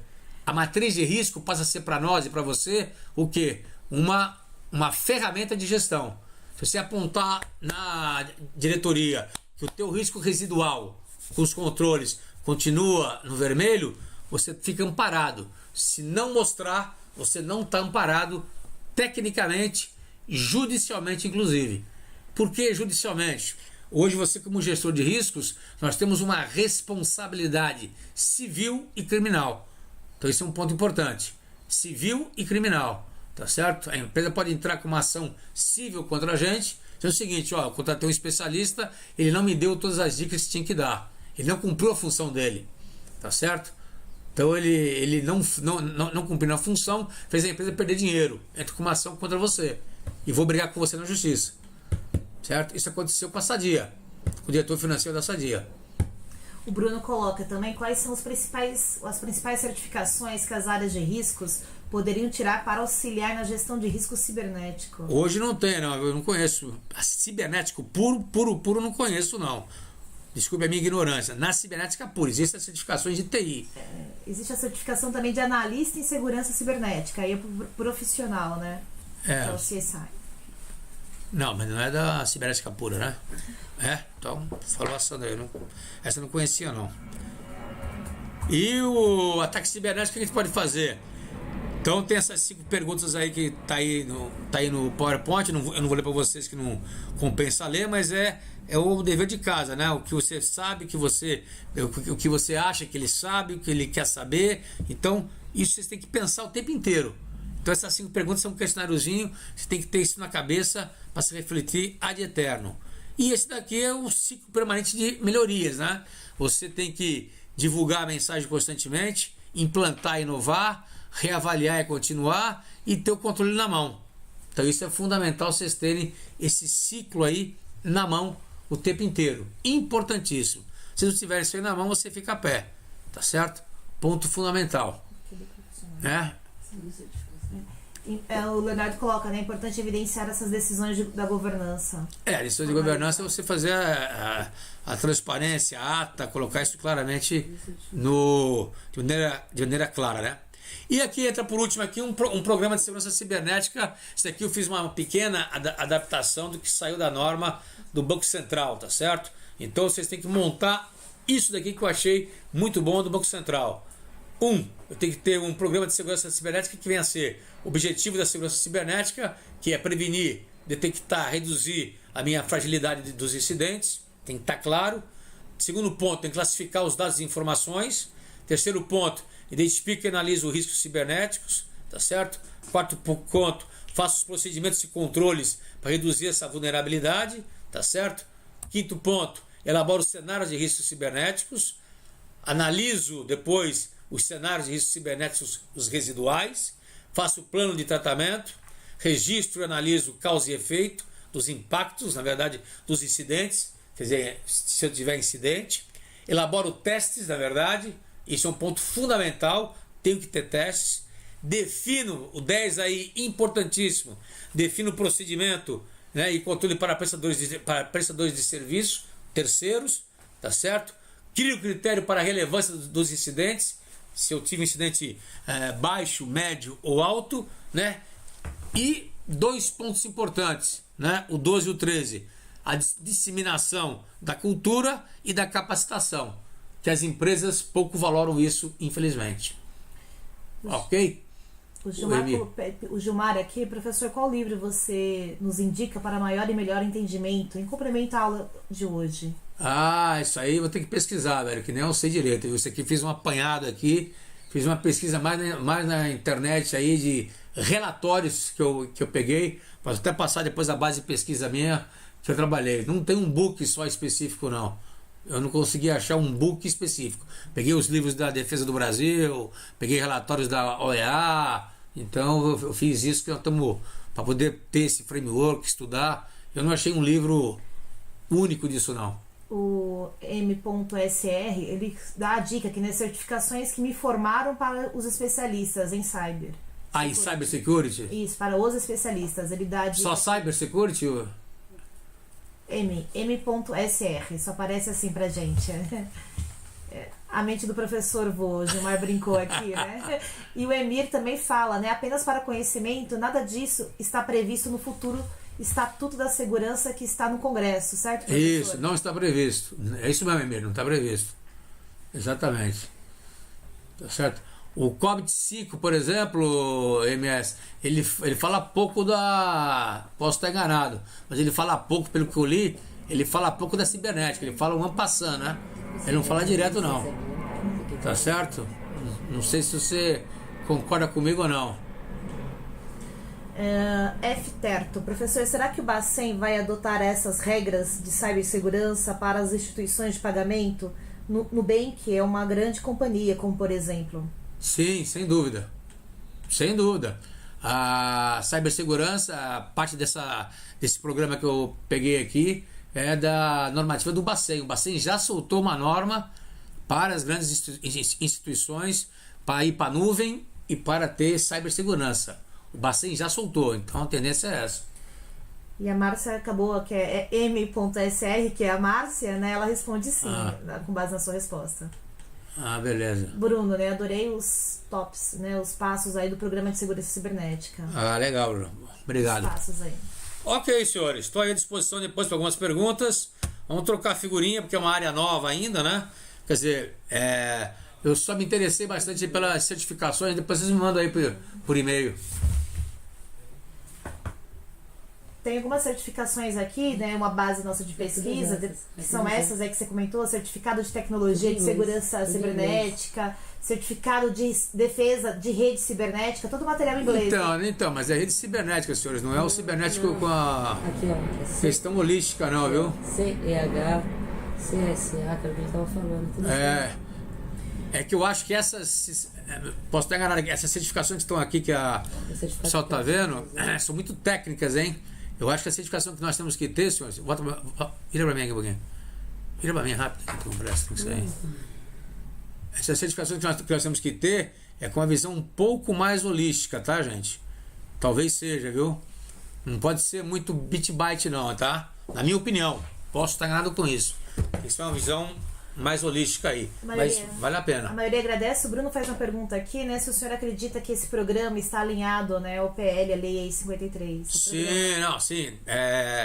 O que saiu agora sobre a proteção dos dados ainda tem que ser normatizado, regulado. O que saiu sobre a proteção dos dados, por exemplo, foi um grande passo que nós tivemos. É uma cópia do que saiu na Europa, tá certo? É uma cópia. Né? Diminuta, mas é uma cópia. Foi um grande passo que nós tivemos. Mas tem que ver como que vai ser regulado agora. Como que o Congresso vai regular. Tá certo? Porque obriga, por exemplo, que as empresas que têm banco de dados, etc., tem que ter um tratamento todo especial com ela. Muito grande. Então isso vai mudar radicalmente a forma como vamos tratar as informações que vai preservar as nossas identidades. Né? Vamos ver se isso no Brasil vai pegar firme. Vamos ver como que isso vai ser regulado. Tá certo? A regulamentação dela que é importante, não só a lei como um todo, ok? Para conhecimento de resolução do Bacen, essa mesma aí. Isso, é do 4658. Isso, é isso aí. 4658. É isso aí, que é do Bacen. Parte dessa que eu peguei do programa, eu peguei dessa do Bacen, exatamente. Obrigado, Leonardo. Ana Flávia agradece. Ok, senhores, muito obrigado. Ok, obrigado. Muito bom. Ok, obrigada, pessoal. Pessoal, obrigado. O material sim estará disponível no site da Brasiliano, tá?